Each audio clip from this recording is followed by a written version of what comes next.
तो students, BCom part second में income tax में आज हम जिस टॉपिक पर बात करने जा रहे हैं वो है मानी गई आय या डीम्ड इनकम। इसे क्लबिंग ऑफ इनकम भी कहा जाता है। तो मानी गई आय से क्या आशय है, सबसे पहले हम इसे समझें। डीम्ड इनकम से हम क्या समझते हैं। देखिए, आयकर में अब तक हम ये पढ़ते आए हैं कि करदाता को अपनी आय पर एक निश्चित सीमा के बाद निर्धारित दर से कर का भुगतान करना पड़ता है और किसी भी देश की सरकार के लिए वो जो कर करदाता चुकाता है वो रेवेन्यू के रूप में गवर्नमेंट के पास या सरकार के पास आता है, जिससे कि देश कल्याण में कई कार्य किए जाते हैं। अब बात यह आती है कि यदि करदाता कर की प्लानिंग करता है, टैक्स प्लानिंग करता है, कर का नियोजन करता है और नियोजित तरीके से वो अपनी आय को जो है वो करके और उस पर नियमित कर का भुगतान करता है, वहाँ तक किसी तरह की कोई परेशानी नहीं है। लेकिन यदि करदाता कर नहीं चुकाने के उद्देश्य से कर अपवंचन करता है, टैक्स इवेजन करता है या कर की चोरी करता है, ठीक है, तो टैक्स अवॉइडेंस यदि वो करता है या इवेजन करता है तो कर अपवंचन और कर की चोरी दोनों ही एक अपराध है जो कि करदाता को नहीं करने चाहिए। तो इस पर अंकुश लगाने की दृष्टि से आयकर अधिनियम के अंतर्गत धारा 60 से 65 तक कर अपवंचन को रोकने के लिए, टैक्स अवॉइडेंस को रोकने के लिए, और सेक्शन 68 से 69D तक की धाराएं जो है वो कर की चोरी को रोकने के संबंध में निर्धारित की गई हैं। और इन धाराओं के अंतर्गत एक करदाता की कुल आय में जो आय सम्मिलित की जाती है उन्हें ही मानी गई आय कहा जाता है। तो देखिए, इसको ध्यान में रखते हुए हम एक एक ऐसी आय को डिस्कस करेंगे जो मानी गई आय कहलाएगी। सबसे पहले इस रेफरेंस में हम लेते हैं आय का हस्तांतरण। अंडर सेक्शन 60 यदि कोई व्यक्ति अपनी किसी संपत्ति की आय का हस्तांतरण कर देता है परंतु संपत्ति का हस्तांतरण नहीं करता है तो ऐसी दशा में हस्तांतरित संपत्ति की आय हस्तांतरणकर्ता की आय ही मानी जाएगी और उस पर उसी तरीके से कर लगाया जाएगा। अब यहाँ ये एक चीज़ ध्यान देने की है कि यदि करदाता ने संपत्ति का हस्तांतरण किए बिना आय का हस्तांतरण किया तो इस धारा के अंतर्गत आय करदाता के आय के विवरण में शामिल कर उस पर नियमित कर की गणना की जाएगी। अगला आता है, हम इसमें पढ़ेंगे संपत्तियों का खंडनीय हस्तांतरण, रिवोकेबल ट्रांसफर ऑफ असेट्स। इसे धारा 60 में शामिल किया गया है। तो धारा 60 के अनुसार यदि कोई व्यक्ति या इंडिविजुअल को संपत्तियों के खंडनीय हस्तांतरण से प्राप्त होने वाली आय हस्तांतरणकर्ता की आय ही मानी जाएगी और उसकी कुल आय में शामिल की जाएगी। देखो, यदि कोई करदाता कर बचाने के उद्देश्य से अपनी किसी संपत्ति का खंडनीय हस्तांतरण करता है, अब यहाँ मैं स्पष्ट कर दूं कि खंडनीय हस्तांतरण से क्या तात्पर्य है। खंडनीय हस्तांतरण से तात्पर्य है कि संपत्ति करदाता के जीवन काल में पुनः उसे प्राप्त हो जाएगी। तो हस्तांतरण की ऐसी व्यवस्था जिसमें हस्तांतरणकर्ता कुछ समय के हस्तांतरणकर्ता जो है वो कुछ समय के लिए उस संपत्ति का ट्रांसफ़र कर देता है जिससे वो आय उसके आय में शामिल की जाए जिसको उसने ट्रांसफ़र किया है। तो ऐसा जो खंडनीय ट्रांसफ़र है उस पर रोक लगाने के लिए धारा 61 के अंतर्गत इस तरह की व्यवस्थाएं की गई है कि यदि हस्तांतरणकर्ता ऐसा करता है तो आय उसी की आय में शामिल की जाएगी। इसके कुछ अपवाद हैं। यदि उसने संपत्ति का हस्तांतरण इस तरह से किया है कि उसके जीवन काल में वो संपत्ति उसे वापस नहीं मिलेगी तो फिर यह अखंडनीय हस्तांतरण होगा और ऐसी स्थिति में उस संपत्ति से होने वाली आय करदाता की आय में शामिल नहीं की जाएगी। साथ ही साथ यदि हस्तांतरण 1 अप्रैल 1961 के पहले किया गया है और जो 6 वर्षों से अधिक अवधि के लिए अखंडनीय रहा है उसकी आय भी करदाता की आय में शामिल या हस्तांतरणकर्ता की आय में शामिल नहीं की जाएगी। अगला आता है जीवन साथी की आय। देखो, जीवन साथी का मतलब यहाँ है पति के लिए पत्नी और पत्नी के लिए पति।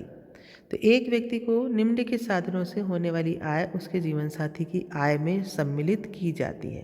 पहला, ऐसे करदाता के जीवन साथी को वेतन, कमीशन, फीस अथवा अन्य किसी भी प्रकार का पारिश्रमिक जो किसी ऐसी संस्था से प्राप्त किया गया है जिसमें कि करदाता का पर्याप्त हित है, चाहे वह पारिश्रमिक मुद्रा के रूप में प्राप्त किया गया हो या वस्तु के रूप में प्राप्त किया गया हो, तो उसे जीवन साथी की आय को करदाता की आय में शामिल किया जाएगा।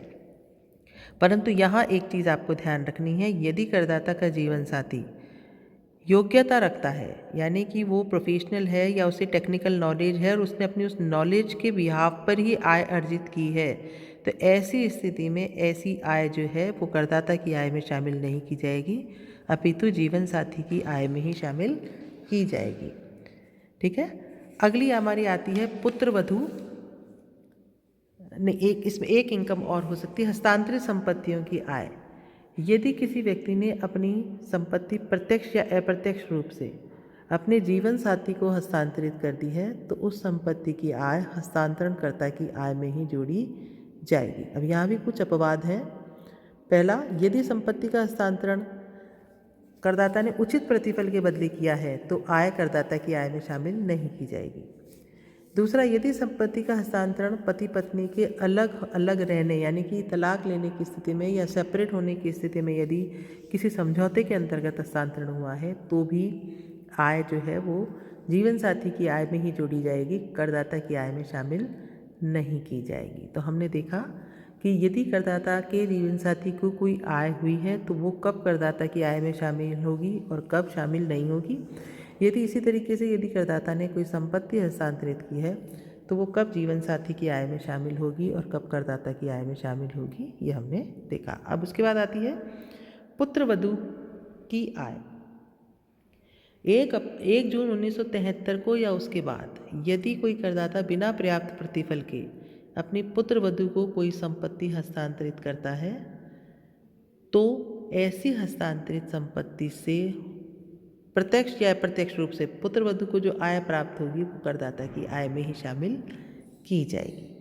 यहाँ एक चीज़ आपको ध्यान देनी है कि यदि किसी व्यक्ति ने अपने पुत्र वधू को प्रत्यक्ष या अप्रत्यक्ष रूप से कोई संपत्ति हस्तांतरित की है तथा हस्तांतरिती ने ट्रांसफरी ने उस संपत्ति को किसी अन्य व्यवसाय में विनियोजित कर दिया है, तो विनियोग से होने वाली जो आय है वो करदाता की आय में शामिल नहीं की जाएगी।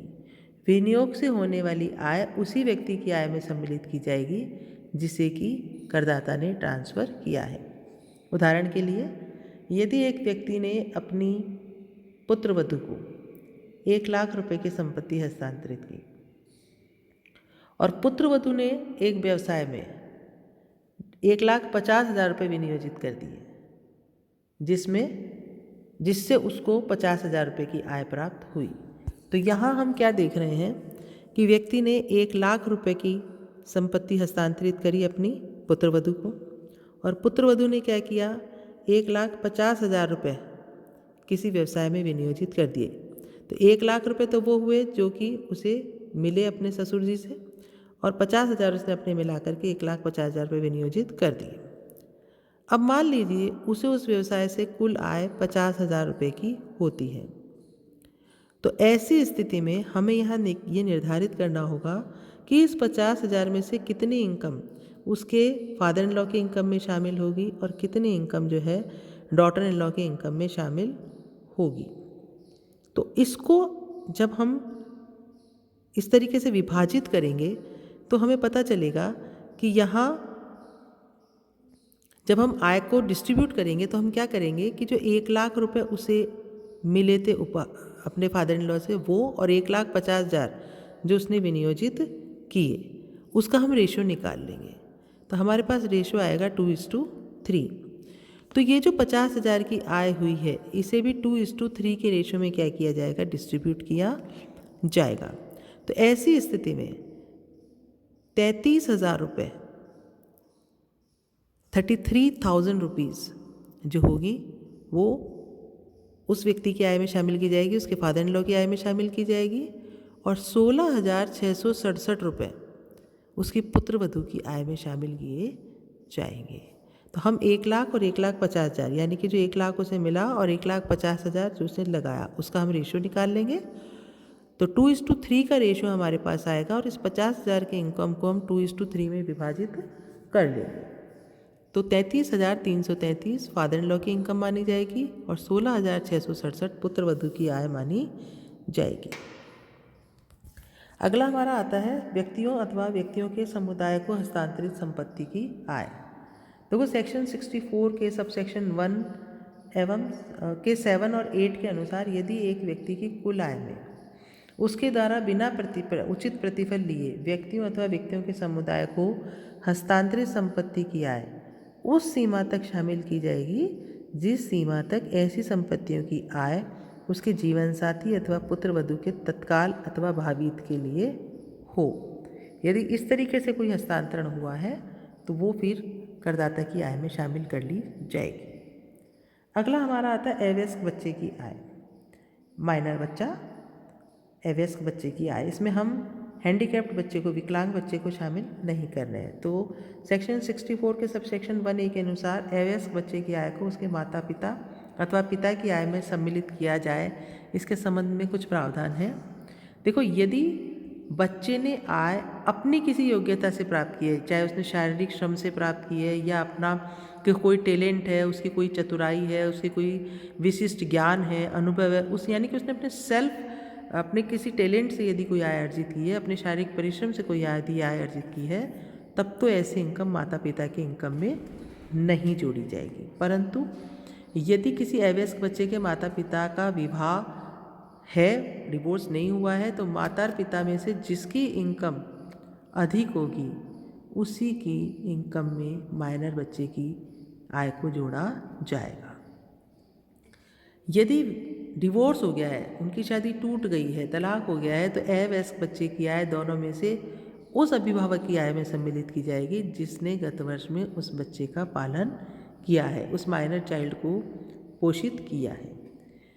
तो यहाँ हम ये देख रहे हैं कि बच्चे की आय यदि उसकी सेल्फ टैलेंट से है तब तो किसी की इनकम में नहीं जोड़ी जाएगी, लेकिन यदि उसे जो आय हुई है वो माता पिता के ही किसी क्रिया से हुई है, तो ऐसी स्थिति में उसके नाम से होने वाली आय, यदि माता पिता का विवाह अस्तित्व में है, तब तो क्या किया जाएगा कि जिसकी इनकम ज़्यादा होगी उसमें जोड़ा जाएगा, और यदि उनका संबंध विच्छेद हो गया है तो जिसने बच्चे की देखरेख की है उसकी आय में उसे जोड़ा जाएगा। अब आता है हिंदू अविभाजित परिवार को हस्तांतरित संपत्ति से आय।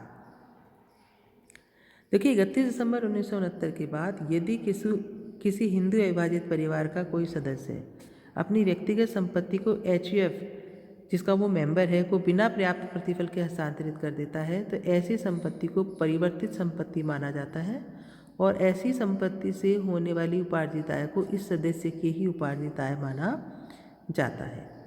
तो हिंदू अविभाजित परिवार के बंटवारे पर ऐसी परिवर्तित संपत्ति का जो भाग उसके जीवन साथी को मिलेगा, उससे उसको होने वाली आय उस व्यक्ति की ही कुल आय में शामिल की जाती है। तो देखिए स्टूडेंट्स, हमने देखा कि करदाता ने कितने तरीके से अपनी आय को डाइवर्ट करने का प्रयास किया, लेकिन आयकर अधिनियमों में इस तरीके की व्यवस्था की गई है कि ऐसी आय को करदाता की ही आय माना जाता है, भले ही वो संपत्ति का ट्रांसफ़र करे, चाहे वो आय का हस्तांतरित करे, चाहे वो जीवन साथी को ट्रांसफ़र करे, चाहे वो पुत्र वधू को ट्रांसफ़र करे, वो इन सेक्शंस में, इन प्रोविजंस में, इन प्रावधानों में उसे करदाता की ही आय माना जाता है। एक मैं आज आपसे बताना चाहूँगी बेनामी व्यवहार या बेनामी ट्रांजैक्शंस के बारे में। ये क्या होते हैं? देखो, जब कोई व्यक्ति कर बचाने के उद्देश्य से कोई व्यवहार काल्पनिक व्यक्ति या नकली व्यक्ति के नाम से करता है, जैसे कोई एक ऐसा नाम उसने रख लिया जो वास्तव में अस्तित्व में नहीं है, तो इस प्रकार के व्यवहार को बेनामी व्यवहार एवं ऐसे नकली व्यक्ति को बेनामीदार कहा जाता है। फॉर एग्जाम्पल, किसी बेनामीदार को कम मूल्य पर माल बेचना, या बेनामीदार को किसी संपत्ति का हस्तांतरण किया जाना, या बेनामीदार के नाम से कोई संपत्ति व माल खरीदना या बेचना जो व्यक्ति अस्तित्व में है ही नहीं, काल्पनिक व्यक्ति है। यदि कर निर्धारण अधिकारी ऐसा समझता है कि कोई व्यवहार बेनामी प्रकृति का है, तो वह उस व्यवहार की आय वास्तविक व्यक्ति की आय मानकर उसकी कर योग्य आय में शामिल कर सकता है।